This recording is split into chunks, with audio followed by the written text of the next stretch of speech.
நமக்கு கூட நிறைய கேள்வி, ஊழியத்தில் நான் என்ன பண்றேன், நான் தப்பே பண்றதில்ல, கர்த்தருடைய சித்தத்தை தானே செய்றேன், ஆண்டவர் இந்த இடத்துக்கு போனேன், சபை ஆரம்பிச்சேன், உண்மையா ஊழியம் ஊழியம் செஞ்சுட்டு இருக்கேன், ஆனா நெருக்கம். அந்த கேள்விக்கான பதில், நெருக்கம் இருக்கட்டும், சந்தோஷத்தோட உங்களால புறப்பட முடியுமா அந்த இடத்துல?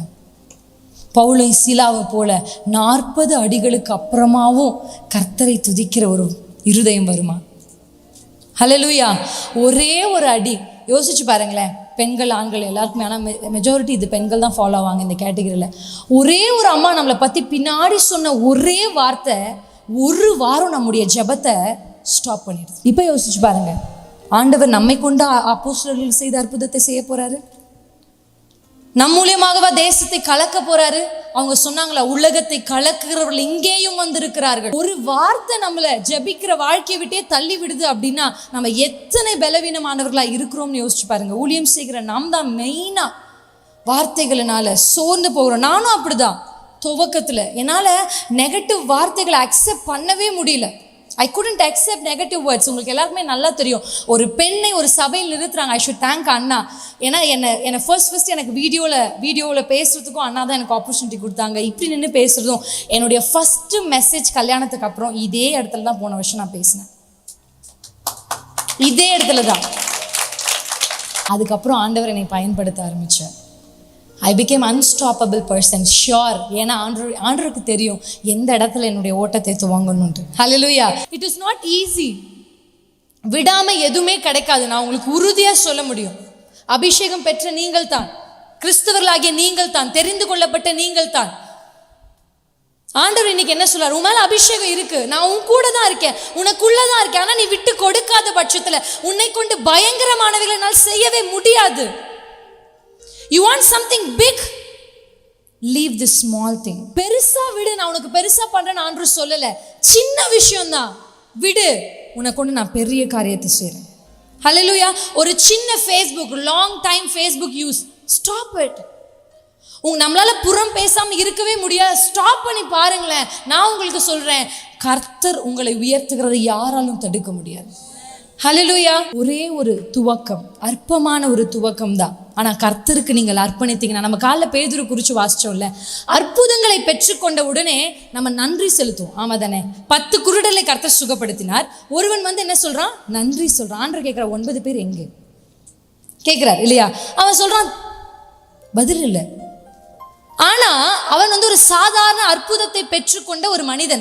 ஆனா பிள்ளைகளாகிய உங்களிடத்தில் ஆண்டவர் என்ன தெரியுமா எதிர்பார்க்கிறார்? அதாவது சீஷர்களாகிய உங்களிடத்தில், அப்போஸ்தலராகிய உங்களிடத்தில், ஊழியக்காரராகிய உங்களிடத்தில் ஆண்டவர் என்ன எதிர்பார்க்கிறான்னா, அற்புதத்தை பெற்றுக்கொண்டதற்கு அப்புறமாக நன்றியோடு நிறுத்துறதுல அற்புதத்தின் முடிவு அர்ப்பணமாகத்தான் இருக்கும். பவுல் அற்புதத்தின் முடிவில் அர்ப்பணித்தார். 2வது பாஸ்டர் எடுக்கும்போது சொன்னாரு, யோவான் 20, அங்கேயும் ஒரு அற்புதத்தை செஞ்சார். அந்த அற்புதத்தின் முடிவு உன்னத அழைப்பை பவுலுக்கு வாங்கி கொடுத்தது. ஹல்லேலூயா. அதன் முடிவில் என்ன சொல்றார்? நீ என்னை நேசிக்கிறியா? நீ ஆடுகளை மேய். ஹல்லேலூயா. பேதுருவை கொண்டு கர்த்தர் செய்த பயங்கரமான காரியம் என்ன தெரியுமா? ஆடுகளை, சபையை இந்த கல்லின் மேல் கர்த்தர் கட்டினார். எந்த கல்லின் மேல்? விட்டுட்டு வான்னு சொன்ன உடனே விட்டுட்டு கர்த்தருக்கு பின்பாக வந்தவன். ஹல்லேலூயா. உடனே எனக்கு ஒரு வார்த்தை என்னை ரொம்ப பாதிச்சுது. வாலிப பருவத்தில் உங்களை மாதிரி நான் இருக்கும்போது எனக்கு ஒரு அக்கா சொல்லி கொடுத்தாங்க, Princy, delayed obedience is equal to disobedience. தாமதமான கீழ்ப்படிதல் அது கீழ்ப்படியாமைக்கு சமம். ஹல்லேலூயா.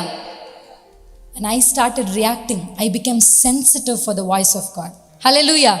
நிறைய பேர் நம்ம எப்படி இருக்கோம் அப்படின்னா, கர்த்தருடைய சத்தத்திற்கு சென்சிட்டிவிட்டி இல்லை. யோவான் 10ஆம் அதிகாரம் நம்ம எல்லாருக்குமே நல்லா தெரிஞ்ச ஒரு உவமை ஆண்டவர் சொல்றார், ஆடுகள் மேய்ப்பர்கள். அது ஆண்டவர் ஒரு விஷயத்தை அழகா சொல்றார். என்ன சொல்றாருன்னா, என் ஆடுகள் என் சத்தத்தை கேட்கும். ஹல்லேலூயா. இதுவரைக்கும் கர்த்தருடைய சத்தத்தை நீங்க கேட்கவே இல்லை அப்படின்னு சொன்னா, ஐ எம் எக்ஸ்ட்ரீம்லி சாரி. உங்களை கர்த்தருடைய மந்தையில் நீங்க தான் புஷ் பண்ணி போய் சேர்க்கணும். You are somewhere out of that. நீங்க எங்கேயோ மந்தையை விட்டுட்டு வெளியில இருக்கிறீங்க.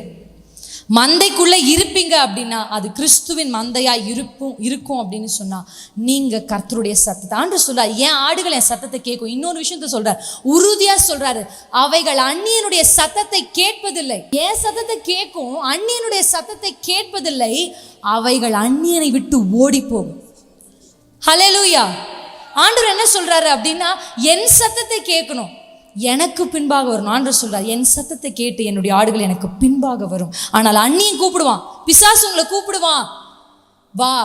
இதெல்லாம் எதுக்கு? ஏன் இப்படி வந்து ஊழியத்தில் கஷ்டப்படுற? I am giving you a better opportunity.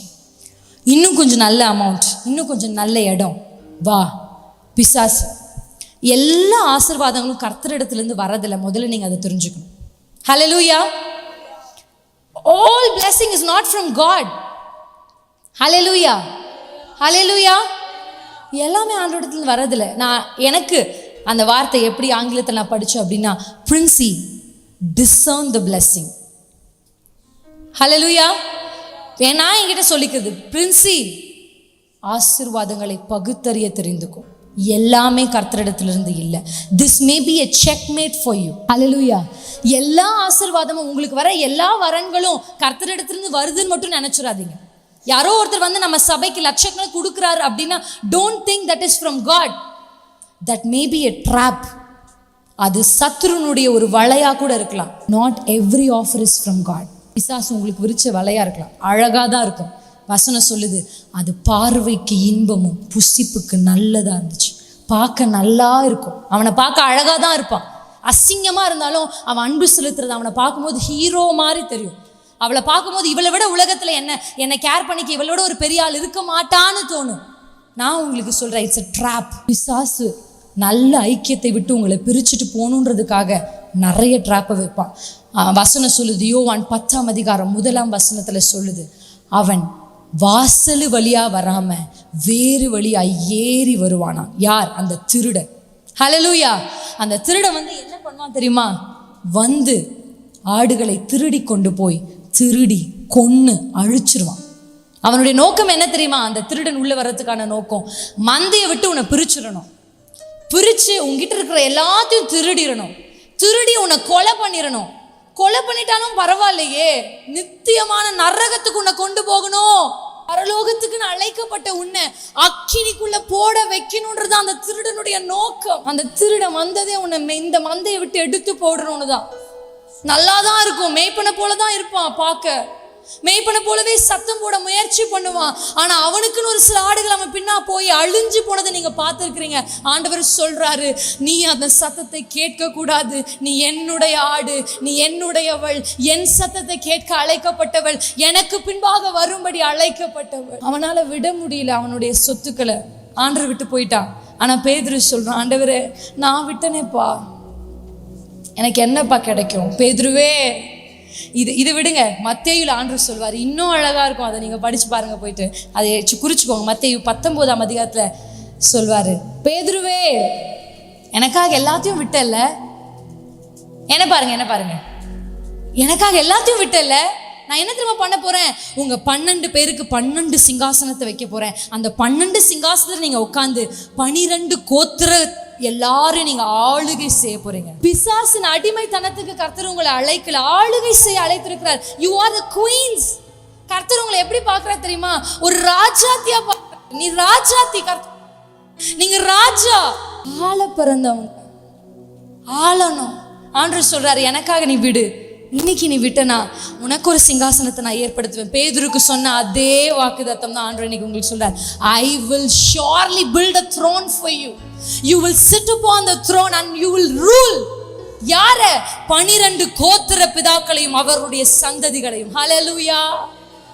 நீ பார்த்து பிரமித்தவர்களை நீ ஆளுகை செய்வதற்காக கர்த்தர் உன்னை அழைத்திருக்கிறார். நம்ம எத்தனையோ பெரிய பெரிய ஊழியக்காரர்களை பார்த்து, ச்சே இப்படி ஒரு ஊழியம் நம்ம செய்ய மாட்டோமா, இப்படி ஒரு இடம் நமக்கு கிடைக்காதா? ஏக்கம், ஊழியர்களுக்கு ஏக்கம். ஆண்டவர் சொல்றார், அந்த ஒரு விஷயம் நான் சொன்னனே, இன்னைக்கு விடுவியா? I will give you a throne.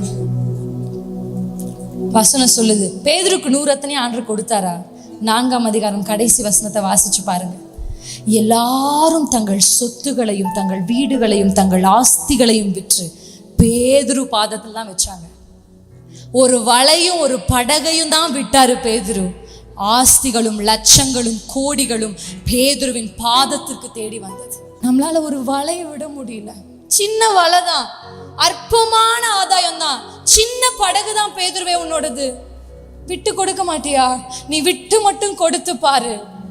லட்சங்களும் கோடிகளும் ஜனத்திரள்களும் உன் பாதத்தை, உன்னுடைய பிரசனத்தை, உன்னுடைய பிரசங்கத்தை, உன்னுடைய முகத்தை, உன்னோடு ஒரு போட்டோ எடுக்க உன் பின்னாடி வந்து நிப்பாங்க. ஒரு சின்ன விஷயத்தை நீ விடாம போயிட்டேனா அவனை போல மனமடிவாகி கர்த்தருடைய இந்த சத்தத்திற்கு செவி கொடுக்காமல் இந்த தலைவனை போல திரும்பி போவாயானால் அதற்கு பின்பாக இந்த முழு வேதத்திலும் அவனை குறித்து எங்கும் குறிப்பிடப்படவில்லை. You will be vanished in the sight of God if you run away of truth. கர்த்தருடைய சத்தியத்திற்கு விலகி காதை பொத்திக் கொண்டு ஓடுவாயானால் you will be taken away. ஆனா அந்த சத்தத்துக்கு கீழ்ப்படிந்து, அற்பமானதான், போன் தானே தூக்கி போடு, சீரியல் தானே அற்பமா, கொஞ்ச நேரம் தானே சந்தோஷமா இருக்கு, அதை பார்க்கும் போது கூட அழுக தானே, பிரச்சனை தானே, சீரியல் தானே தூக்கி போடு. ஒரு சின்ன காரியம் தானே, ஒரு உடைய மாத்திக்கோ, ஒரு ஹேர் ஸ்டைலை மாத்திக்கோ, இப்படி பண்ணாத அப்படி பண்ணாத, சின்ன காரியம் தானே, பெரியவர்களுக்கு கீழ்ப்படிந்து பாருங்க. அழகெல்லாம் மாற்று போகும், உலக எழிலெல்லாம் ஏமாற்றும். ஒரே நாள் இன்னைக்கு போய் நீங்க எல்லாம் உங்க கண்ணாடி முன்னாடி நின்று உங்க அழக பாருங்க. ஒரே ஒரு நோய், ஒரே ஒரு சின்ன கேன்சர் செல் உள்ள இருந்ததுனால அழகான முடியெல்லாம் இழந்து, அழகான தோற்றத்தை எல்லாம் இழந்து, உங்களை போல அநேக வாலிபர்கள் தங்களுடைய அழகை இழந்து மரண படுக்கையில் இருக்கிறாங்க. But you are behind your beauties. உங்களை அழகுபடுத்திக்க வேணாம் நான் சொல்லலை, கரெக்டான அளவு. உங்களை பார்க்கும் போது ஆண்டவர் தெரியும். ஆண்டவர் சொல்றார், இமிட்டேட் மீ. ஆண்டவருடைய வார்த்தை வல்லமையான ஒரு வார்த்தை, இமிட்டேட் மீ. என்ன இமிட்டேட் பண்ணுன்னு சொல்றாரு. But we imitate many pastors. நிறைய ஊழியர்கள் மற்ற ஊழியர்களை இமிட்டேட் பண்ணி பிரசங்கிக்கிறத நான் பார்க்குறேன். Imitate Jesus. அவர் மேடை ஏறின உடனே என்ன சொல்றாரு? மனம் திரும்பு, பரலோக ராஜ்யம் சமீபித்திருக்கிறது. நான் உங்களுக்கு சொல்ற ஊழியக்காரர்களே, பிரசங்க மேடையை பிடித்த உடனே கர்த்தர் சீக்கிரம் வரப்போகிறார், பரலோகம் இறங்கி வரப்போகிறது, மனம் திரும்பு மனம் திரும்புன்னு உங்களுடைய சர்ச்சை பார்த்து நீங்க சொல்லும் பொழுது கிறிஸ்துவை போல நீங்க இருக்கிறீங்க.